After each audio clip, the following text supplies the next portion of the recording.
BRS party को एक और जबरदस्त झटका। साबिक रियासती वजीर इंदिरा किरण रेड्डी कांग्रेस पार्टी में शामिल।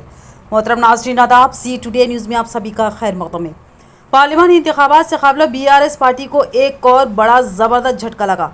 बीआरएस कायद व साबिक वजीर इंदिरा किरण रेड्डी ने कांग्रेस पार्टी में बिलाखिर शमूलियत इख्तियार कर ली।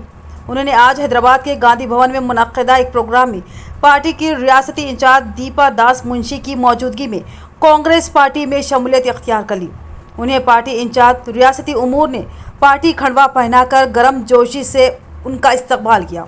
उनके साथ हल्के बूथ के लीडर वेनेला अशोक ने भी बीआरएस से इस्तीफा देकर कांग्रेस पार्टी में शमूलियत इख्तियार कर ली।